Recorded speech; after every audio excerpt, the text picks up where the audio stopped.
په افغانستان کې ډیر شمیر خلک له بیکارۍ او اقتصادي ستونزو سره ټکوي. هغوی چې د کوم کار د ترسره کولو هڅه هم نه کوي دا شکایتونه کوي چې په هیواد کې کاري فرصتونه نشته دي. خو یو شمیر داسې کسان هم شته چې په خپل همت او مبارزې په روانو حالاتو کې هم لاس تر زنې نه دي ناست. زه درته په دې کیسیز راپور کې داسې یو پلار در پیژنم چې ولورګانې او یوازې یو کوچنی زوی لري. تاسو به یې له بشپړ حاله خبر شئ چې په څه بوخت دی، په کارونو کې ورسره څوک مرسته کوي او د ژوند چارې څنګه روانې دي. زما نوم حسین بخش دی. زه سهار 4 یا 4:30 بجې له خوبه ویښېږم چې لمونځ وکړم، بیا د سبزي مارکیټ ته ځم. کومې د سودا پیسې چې راسره وي په هغه بیرته سودا راوړم. دې دوکان ته دا چې زه په یوازې ځان دا کار نشم کولی، دلته مې راسره لور کار کوي. زه یوازې یو زوی لرم، هغه هم ډیر ماشوم دی، د 6 کلو ده. بس زه او لور مې دلته د شپې تر 9 یا 10 بجو پورې په دې دوکان کې کار کوو او بیا یو ځای کور ته ځو. زما لورګانې او یو مې کوچنی زوی دی. زما او د میرمنې په شمول موږ ټول 10 کسان یو. بس په همدې دوکان گزاره کوو.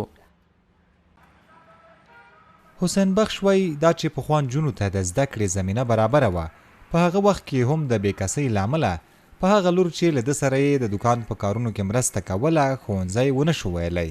نوموړی وایي د دې سیمې ټول خلک زما په مجبوریت پوهیږي چې لوی زوی نه لرم، نو ځکه مې راسره لور مرسته کوي. نوموړی وایي موږ د دې ځای د خلکو او حکومت څخه کوم شکایت نه لرو او نه هم چا څه راته ویلي چې تاسو ولې خپله لور بیرون د کار کولو لپاره راولئ. هیڅ چا هم راته مزاحمت نه دی کړی. زما مجبوري ده، په یوازې ځان دا کار زما د وس خبره نه ده او نه هم لوی زوی لرم چې راسره مرسته وکړي. 4 کاله کیږي چې دلته سبزي او میوه پلورم. شکر ګزاره مو پرې روانه ده، خو د پخوا په پرتله مو پلور کم شوی دی. موږ هم د ضرورت وړ سودا راوړو، ځکه چې ډیره راوړو بیا یې نیمه راڅخه خرابیږي.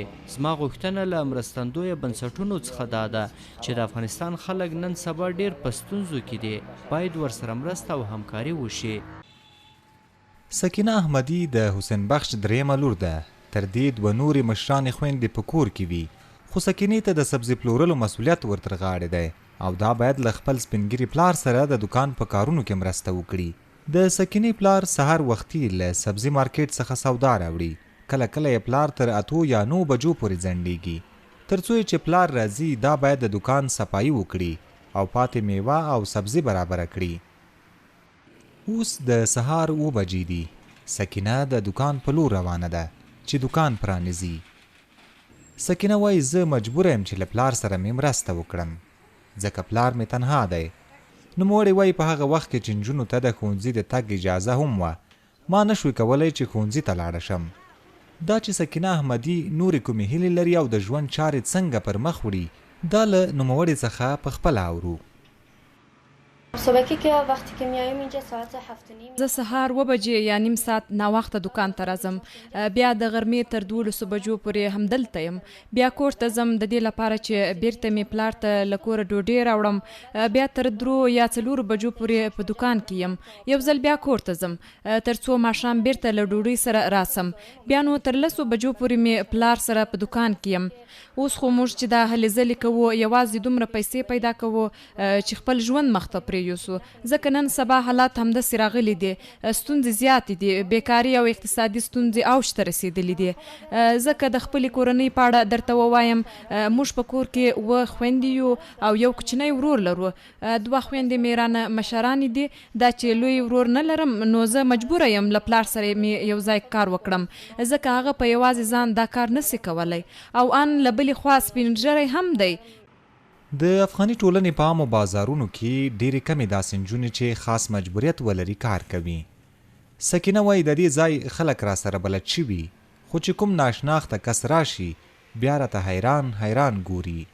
خب اگر شکایت از مردم اینجا په دې ځای کې چې موږ کلونه کېږي دا د سبزی دکان لرو د دې ځای خلک را سره بلد سوي دي ټول مشتریان ما او زما پلار پیژني خو دا چې له بل ځای کوم څوک د سبزی اخیستلو لپاره راسي او ما وګوري چې زه یو نجلۍ یم او سبزی پلورم ما ته حیران ګوري چې نجلۍ دکانداري کوي نور د دې ځای له خلکو څخه کومه بده خاطره نه لرو ټول را سره عادي او ښه چلند کوي که چیرته ما ته زمینه برابره وای زه به مې خپلې هیلې ته رسېدلې وم چې باید ډاکټر سوی وای خو اوس دا ډیره لرې خبره ده چې په نن سبا وخت کې د څوک داسې یوه هیله ولري ځکه اوس له نجونو څخه د زده کړې حق هم اخیستل سوی دی ښوونځي بند دي نو دا هم ستر لامل دی چې زما په څیر د نورو نجونو هیلې به هم یوازې هیلې پاتې سي.